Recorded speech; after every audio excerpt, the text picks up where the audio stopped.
বাচ্চারা যখন নুডলস খাওয়ার আবদার করে আমি এইভাবেই রান্না করে দিই। আর এইভাবে রান্না করলে খুবই মজা হয়। আপনারা বাসায় খুব সহজেই এইভাবে ট্রাই করে দেখতে পারেন।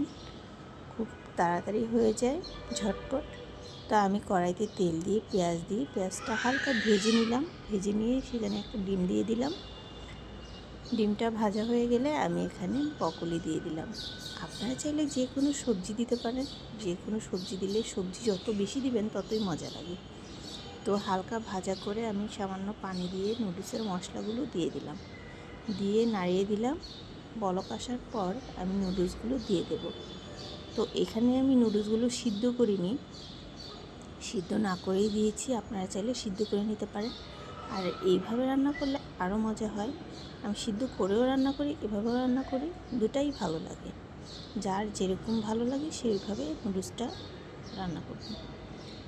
তো এই তো নুডলসটা সিদ্ধ হয়ে গেল। সামান্য কাঁচামরিচ দিয়ে দিলাম, সামান্য সয়া সস দিয়ে আবারও নাড়িয়ে দেব। এই পর্যায়ে দিয়ে দেব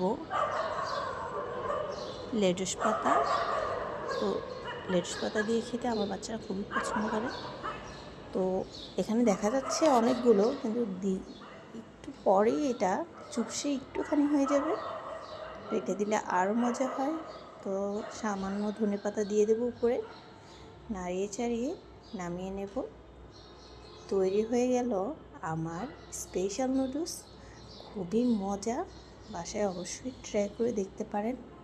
এত মজা হয়, বাচ্চা থেকে বড় সবাই পছন্দ করবে। তো ভিডিওটা ভালো লাগলে লাইক, কমেন্ট, শেয়ার, সাবস্ক্রাইব করে দিবেন। সবাই ভালো থাকবেন। আল্লাহ হাফিজ।